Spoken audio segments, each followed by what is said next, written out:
Hello बच्चों, good morning all of you. Next part, third part लेके हम लोग आ गए हैं केमिकल बॉन्डिंग का। ठीक है, और थर्ड पार्ट में हम लोग चर्चा करेंगे क्या है इसके अंदर। हम लोग बातें भी कर रहे थे सेकेंड पार्ट में, जैसा कि कार्बोनेट आयन की स्ट्रक्चर पे बातचीत हो रही थी, तो उसी को हम लोग एक बार कंटिन्यू करते हैं, वहीं से कंटिन्यू करते हैं, वहीं से आगे बढ़ाते हैं।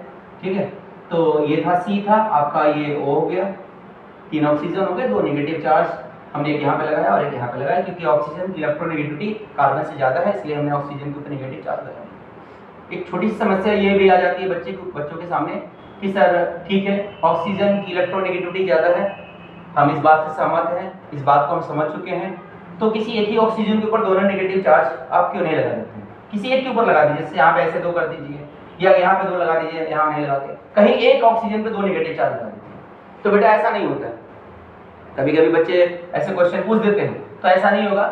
हाँ, वो नहीं पूछते यदि उनका बेसिक कॉन्सेप्ट क्लियर होता। ऐसी बातें जो बच्चे पूछते हैं, जिनसे जो कंफ्यूजन होता है, अगर उनका बेसिक कॉन्सेप्ट क्लियर होगा तो ऐसी बातें वो नहीं करेंगे।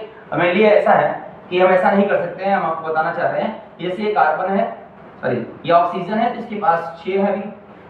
ठीक है, ऑक्सीजन के वैलेंस में 6 इलेक्ट्रॉन होते हैं, सभी को पता है। अब जब ऑक्सीजन के ऊपर हमने एक नेगेटिव लगाया, तो एक नेगेटिव चार्ज लगाने का मतलब क्या होगा कि इसने एक इलेक्ट्रॉन गेन किया, तो एक इलेक्ट्रॉन गेन किया तो इसके पास कितने हो गए? 7 हो गए। ठीक, अगर मैं इसके ऊपर 2 नेगेटिव चार्ज लगा दूं, किसी एक ऑक्सीजन के ऊपर 2 नेगेटिव चार्ज लगा दिया जाएगा, तो अब इसके पास कितने इलेक्ट्रॉन हो गए? 8 हो गए, क्योंकि नेगेटिव चार्ज लगने से इलेक्ट्रॉन बढ़ जाते हैं। नेगेटिव चार्ज लगने पे इलेक्ट्रॉन बढ़ जाते हैं, पॉजिटिव चार्ज लगने पे इलेक्ट्रॉनों की कमी होती है। ठीक है, तो यहाँ पे 8 इलेक्ट्रॉन हो गया, और जैसे ही इसका 8 इलेक्ट्रॉन पूरा होगा, ये स्टेबल हो जाएगा, ये स्टेबल हो जाएगा ऑक्सीजन। और कोई भी एटम जब स्टेबल हो जाएगा तो बॉन्डिंग में पार्टिसिपेट नहीं करेगा, वो बॉन्डिंग में भाग नहीं लेगा। सीधी सीधी बात, ये हम लोग सभी लोग जानते हैं, तो बॉन्डिंग में पार्टिसिपेट नहीं करेगा, इसलिए हम किसी एक ऑक्सीजन के ऊपर 2 नेगेटिव चार्ज नहीं लगा सकते। ठीक है, तो अब हमने एक यहाँ पे लगाया, एक यहाँ पे लगाया। अब एक पिक्चर क्लियर है, पूरी साफ साफ है कि अब इसके पास कितने इलेक्ट्रॉन हो गए बेटा?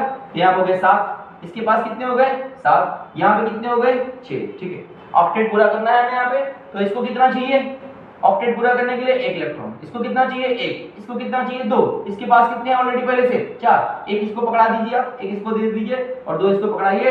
ये आपका कार्बोनेट आयन का स्ट्रक्चर बन के तैयार हो गया कि भैया ये कार्बोनेट आयन का स्ट्रक्चर है। ठीक इसी प्रकार हम लोग किसी भी कंपाउंड के स्ट्रक्चर को बना सकते हैं। कहीं कोई डाउट हो आप हमसे कमेंट बॉक्स में जरूर पूछिए। ठीक है, लेकिन जो है कभी कोई समस्या नहीं आएगी। कोई भी स्ट्रक्चर, जैसे कि एक छोटी सी स्ट्रक्चर को हम लोग और लेते हैं। ठीक है, जैसे NO2+ है, NO2+ है, ये भी कंफ्यूजन दूर हो जाएगा कि पड़ोसी पास में सटा हुआ है जो उसके ऊपर चार्ज लगता है, जैसा बच्चे सोचते हैं, ऐसा नहीं कुछ भी। ठीक है, तो NO2+ है, तो NO2+ में पहले तो आप ये देखो कि इसमें सेंट्रल एटम कौन सा है। तो सेंट्रल एटम मैंने आपको जैसा पहले बता दिया कि सेंट्रल एटम इसमें नाइट्रोजन होगा, क्योंकि नाइट्रोजन के पास 5 है, इसको 3 इलेक्ट्रॉन चाहिए ऑक्टेट पूरा करने के लिए, और ऑक्सीजन के पास पहले से 6 है, इसको 2 चाहिए। तो ज्यादा रिक्वायरमेंट जिस एटम को होगी, वही एटम उस कंपाउंड का सेंट्रल एटम होगा। ठीक, तो हमने क्लियर है, तो हमने क्या किया, रख दिया यहाँ पे, N को बीच में रखा, N को बीच में रखा, ये 2 ऑक्सीजन मैंने यहाँ पे सेट किए।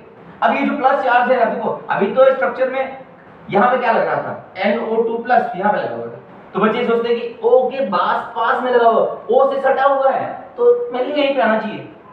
बहुत बच्चे गलती करते हैं, मेरे लिए वहीं पे O के पास प्लस आना चाहिए, जबकि नहीं, ऐसा नहीं। अब इस प्लस चार्ज को जहां पर भी ये प्लस चार्ज है, अब इसको अलग से सेपरेट रखो। अब इसको लाने की कोशिश करो कि प्लस चार्ज किसके ऊपर आएगा। अब यहाँ पे 2 एटम है, अब कौन से एटम का इलेक्ट्रॉन यहाँ से लूज होगा, कौन सा यहाँ पे, किसका इलेक्ट्रॉन यहाँ से ट्रांसफर होगा, कौन इलेक्ट्रॉन को देगा?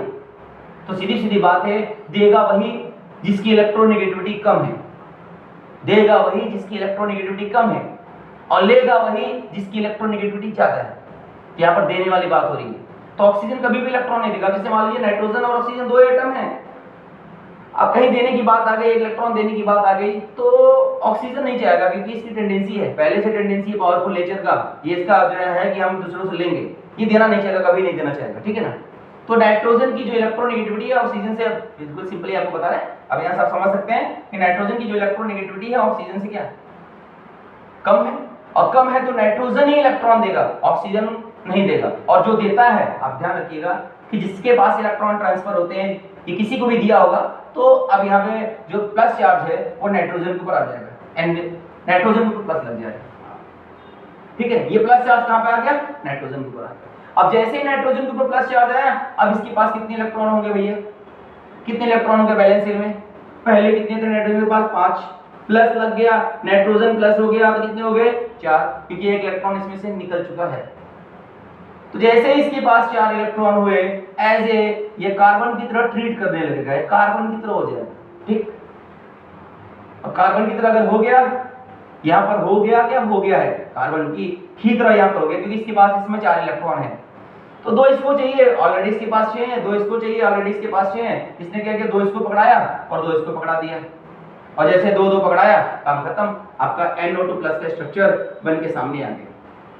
बहुत सारी बातें अभी हम लोग करेंगे, सिग्मा बॉन्ड कितने हैं, पाई बॉन्ड क्या है, इसमें हाइब्रिडेशन क्या होगी, तो सब कुछ स्ट्रक्चर के आधार पे वेरीफाई हो जाएगा। तो आप ऐसे ही जितने भी स्ट्रक्चर हैं, जो भी स्ट्रक्चर है, आप उसको फाइंड आउट करेंगे। ठीक है, और आप जब बनाएंगे तो आपसे सारी प्रॉब्लम सॉल्व होंगे, ऐसी कोई दिक्कत नहीं है कि आपसे प्रॉब्लम सॉल्व नहीं होगा। यदि आप बनाना चाहेंगे तो बिल्कुल होगा। अब उसमें थोड़ी सी बातें और भी आती है, थोड़ा ध्यान रखना। यही बॉन्डिंग, कोवेलेंट, आयनिक फॉर्मेशन के आधार पे ही, जैसे अभी क्वेश्चन है, ये सब कई बार क्वेश्चन पूछे जा चुके हैं। जैसे मान लीजिए हमारा पास NaOH है, NaCl है, ठीक है, NaOH है, NaCl है, NH4OH है, NH4OH, और आपसे कह दिया जाए, अब इस तरह के क्वेश्चन का आंसर आप तभी दे पाएंगे जब आपको ये चीजें पहले वाली पता होगी सही से, तब बिल्कुल पकड़ के रखें। जैसे NaOH है, आपसे बोल दिया कि which types of bond present between NaOH, which types of bond present between NaOH, NaOH में किस प्रकार का बॉन्ड प्रेजेंट है, which types of bond present between NaCl, NaCl में किस प्रकार का बॉन्ड है, NH4OH में किस प्रकार का बॉन्ड है। मान लो इंडिविजुअली हर बार ये क्वेश्चन कभी ये पूछ दिया गया कि NaOH में किस प्रकार का बॉन्ड है, NaCl में किस प्रकार का बॉन्ड है, NH4OH में किस प्रकार का बॉन्ड है। ठीक है, तो ये कैसे करेंगे? बहुत ही अच्छा क्वेश्चन है ये, ध्यान रखिएगा। CaC2 हो गया, जैसे IIT का था, CaC2 हो गया, इसमें किस प्रकार का बॉन्ड है। आपके सामने ऑप्शन रख दिया है, मान लो कि ये क्वेश्चन आपका फर्स्ट हो गया, ये क्वेश्चन नंबर सेकंड हो गया, ये क्वेश्चन नंबर सेकंड हो गया, ये क्वेश्चन नंबर थर्ड हो गया, मान लो ये क्वेश्चन नंबर फोर्थ हो गया, मान लो आपका, और सभी के लिए ये एक ऑप्शन बना दिया जाए, एक ऑप्शन बना, ध्यान से ऑप्शन लिखना है। पहला ऑप्शन दिया, बना दिया जाए कि ओनली आयनिक, ओनली आयनिक, या ionic plus covalent, ionic plus covalent. तीसरा ionic plus covalent plus coordinate, coordinate, या लास्ट में दे दिया जाए covalent plus coordinate, covalent plus coordinate. ये 4 ऑप्शन आपके सामने रख दिए जाए, और कई बार क्वेश्चन पूछा जा चुका है, इसमें ऐसे इस तरह से क्वेश्चन पूछे जाते हैं, कई बार पूछा जा चुका है। अगर आप प्रीवियस ईयर के क्वेश्चन पेपर उठाएंगे IIT का, तो आपको वहां पे देखने को मिलेगा। ठीक है, और ज्यादातर बातें इस तरह पे बहुत कम होती है।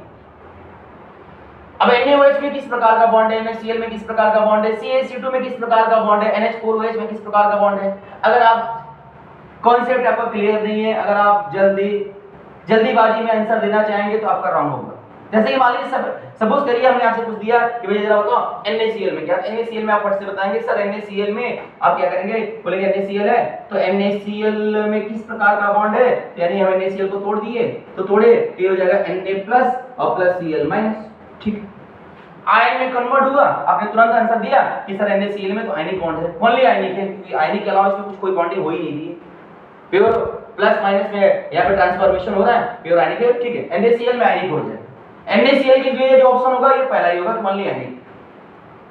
NaCl के लिए अगर ऑप्शन दिखा जाए तो होगा ओनली आयनिक, कि NaCl में केवल आयनिक ही होगा। ठीक, लेकिन यदि हम आपसे पूछ दें, ये तो कोई भी बता देगा, बेसिक चीजें हैं, लेकिन अगर हम आपसे जनरली बात करें कि भैया NaOH में किस प्रकार की बॉन्डिंग हो रही है, NaOH में किस प्रकार की बॉन्डिंग हो रही है, which types of bond present between NaOH, ionic, only ionic, ionic plus covalent.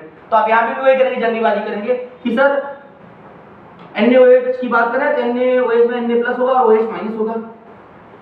भाई सोडियम हाइड्रोक्साइड को हमने ब्रेक किया, सोडियम आयन और हाइड्रोक्साइड आयन में हमने ब्रेक डाउन कर दिया, इसको तोड़ दिया। और तोड़ने के बाद आप तुरंत क्या करेंगे, तुरंत आप क्या करेंगे, आप इसके लिए भी आंसर पे टिक मारेंगे कि ये आयनिक होगा। अगर थोड़ी बहुत अगर जल्दीबाजी आपने सावधानी नहीं रखा तो आपका आंसर यही होगा कि नहीं सर आयनिक होना चाहिए, ओनली आयनिक होगा, जबकि ऐसा नहीं है। अगर आप इसे सही से देखेंगे तो यहाँ पे और भी कुछ चीजें छिपी हुई हैं।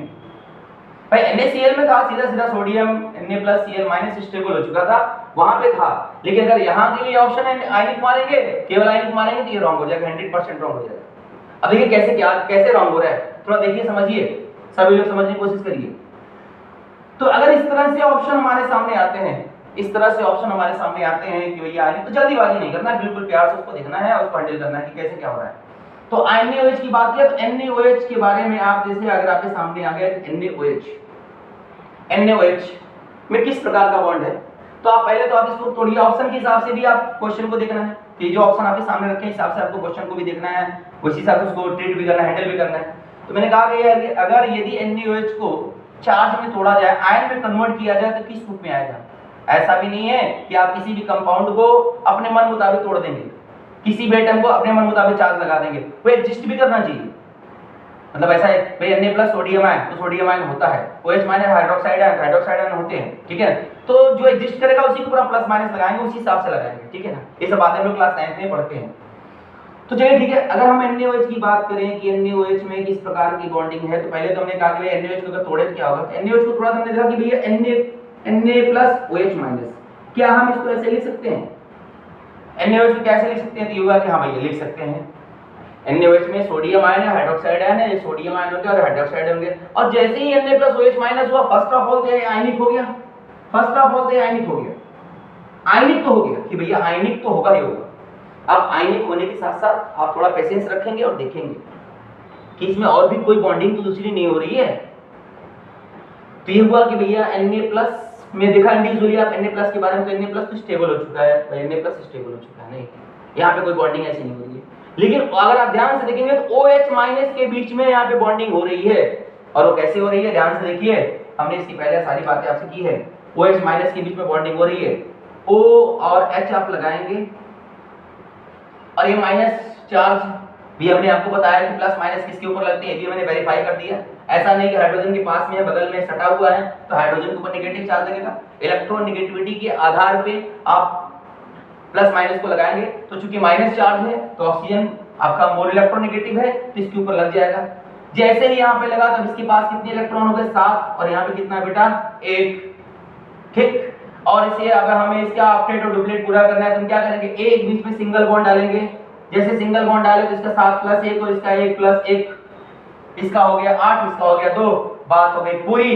तो OH- के बीच में जो बॉन्डिंग हो रही है, OH- के बीच में इंडिविजुअली जो बॉन्डिंग हो रही है, ये वाली जो बॉन्डिंग हो रही है, ये कोवैलेंट है, यहाँ पे शेयरिंग हो रही है, यहाँ ये कोवैलेंट बॉन्ड है, यहाँ पे इलेक्ट्रॉन की शेयरिंग हो रही है। तो अब इसके लिए आंसर क्या निकल गया है कि भैया NaOH में आयनिक, Na+OH- के फॉर्म में आयनिक हो गया, और OH- में जब आप इंडिविजुअली देखेंगे तो यहाँ पे कोवैलेंट नेचर आ रहा है। तो इसके लिए जो हमारा ऑप्शन होगा वो बी ऑप्शन होगा, न कि ए ऑप्शन होगा। जबकि बहुत सारे लोग जो है ए पे ही टिक मारते हैं, मारेंगे 90% बच्चे ए पे ही टिक मारेंगे, जल्दीबाजी हमारा आंसर गलत होगा। जैसे कि कैल्शियम कार्बाइड का क्वेश्चन आ चुका था, IIT में आया हुआ था, इसमें यही गलती हुई थी, इसमें यही गलती हुई थी कि लोगों ने जो है इसको ध्यान से नहीं देखा और इस पे क्वेश्चन हो गया गलत। चलिए थोड़ा सा हम कैल्शियम कार्बाइड पे भी बात कर लेते हैं, ठीक है। तो अब इसके लिए हमारा ऑप्शन NaOH के लिए कौन सा ऑप्शन होगा, बी वाला ऑप्शन होगा, आयनिक प्लस कोवैलेंट। मतलब NaOH में आयनिक बॉन्ड भी हो रहा है और कोवैलेंट बॉन्ड भी हो रहा है, ठीक है। तो ठीक इसी प्रकार अगर हम बात करें कैल्शियम कार्बाइड की बात करें, कैल्शियम कार्बाइड की अगर बात किया जाए कि कैल्शियम कार्बाइड में किस प्रकार की बॉन्डिंग हो रही है, तो सीधी सीधी बात है, पहले आपको ध्यान से देखना है, CaC2 है, CaC2 है।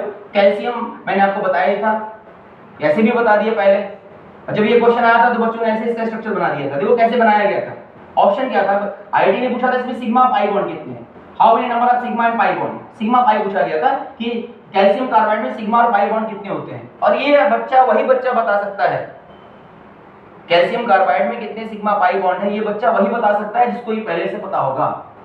उसको तोड़ने आएगा, आयनिक है, कोवेलेंट है, क्या है, जो भी ये सब चीजें हैं, जब तक नहीं आप देख पाएंगे तब तक नहीं कर पाएंगे।